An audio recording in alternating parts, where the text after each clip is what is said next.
Hey YouTube, today doing Burning Abyss. Going to have free duels here, just kind of showing you off different potential and power of Burning Abyss with new cards I got. So Ties of the Brethren and Fiend Rhino, even though they got hit by the ban list a little bit.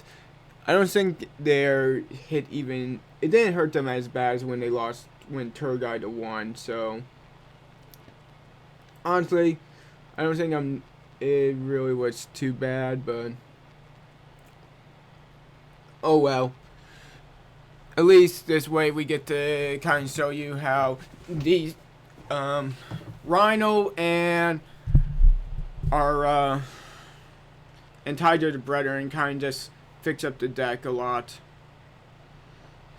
Especially with Fiend's Griefing, allow you to mill what Burning Abyss monster you want right from your deck. So yeah, we're getting Scarm. We're just going to go for the Dante play. Dante's going to mill free, and we hit Farfus that we don't want to use right now, and we hit a Rhino. So Rhino, we're going to just mill our Sir. Sir will get our back our Scarm. So now we got back into our play right here, where we're just going to negate Maiden when she was going to stop an attack, so we can deal him 25 damage. Well, I mean 5,000 damage in total, and just have our board preset. And with Scarm, we are adding Turgai to our hand, so pretty solid play right now.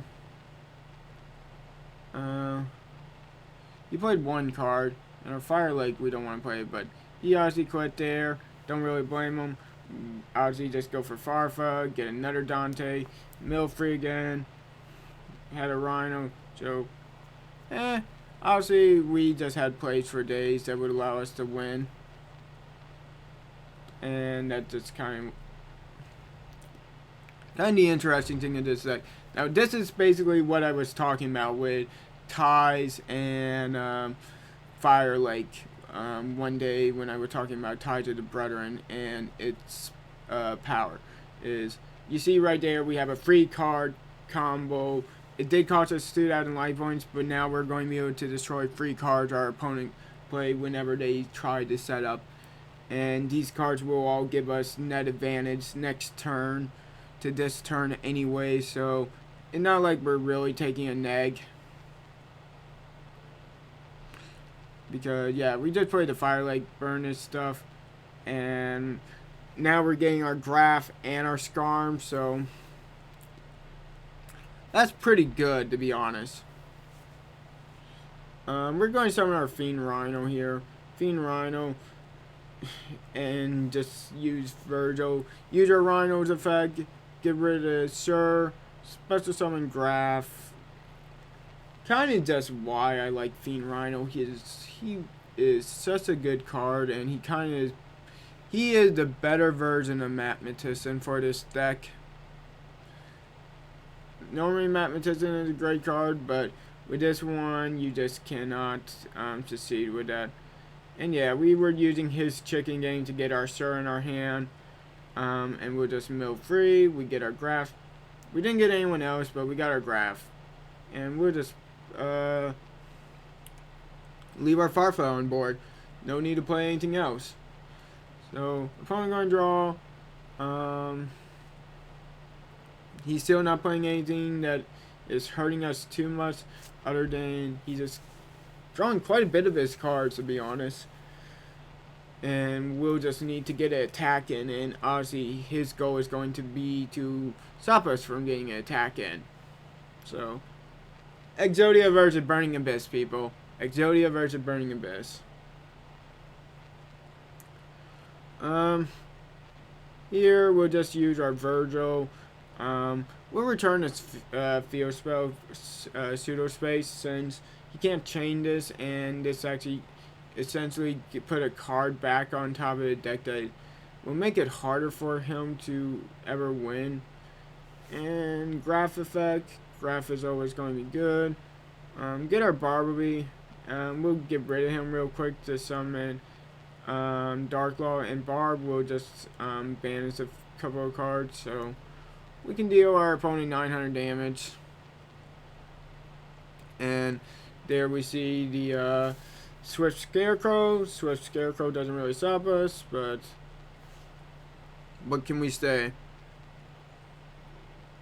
Just going for the attack. Our opponent is going to try to get some draw, but obviously we get our Dark Law. We're going to ban something in his hand, and we ban Exodia, so that's game with him. Didn't really have too much of a choice. Let's go to our next opponent. Looking like somebody who's built some kind of Chaos Lightstorm deck. Not really sure how to say it, but kind of interesting. Our hand looks really good, to be honest. It really does, because we got Tour Guide, a Fang of Critias, and a Mirror Force. So let's see what our combo is and what we can mill with those three. And we mill a Rhino with our Graph, so obviously we're going to be able to take some pluses with that, with getting rid with special summoning Barba and special summoning Sir. So that means we get our another Dante on board, and we have a Beatrix now. And with Dagra, we just was able to put our Fire Lake on top of our deck. We didn't mill anything we wanted to mill with that, but at least we got access to our we'll get access to our Fire Lake. That's what I kind of want to mention at the important thing. And we dealt our opponent with 900 life points, so just get rid of our Scarm, so we'll be able to add something if we remember to use our Scarm's effect. Even though we got game-breaking damage on board right now. 5,000, 8,700 damage is how much we should be able to deal this turn, so long as our opponent doesn't have anything. But we saw he was playing Gores. We don't see the Gores, so that's interesting. If there's a Juggler will stop us, so that would be annoying. And we're just seeing if it's going to be able to stop us from gaming him, is all. And yes, he has the Juggler, so he stops us from gaming him. We'll just do Beatrix at the start of his turn, and this just to get our Sir, to get our Dante. And we are hit with a Regeki, so we're just going to destroy swords because we don't care. And here we're going to get a lot of pluses, to put it shortly, because we get to add 2 back into our hand, and we get to special summon a third monster thanks to Graph, as well as get our Dante, the Fusion Dante, who is just really great. I'm not sure what my opponent could even do to counter this. And here the Mirror Force, so obviously we're going to be able to game him on our next turn. So have yourselves a great day. See you guys again. Bye. Has to draw more, and that makes it harder for him to get his plays off. So yeah, we're just going to mill to 1. And the reason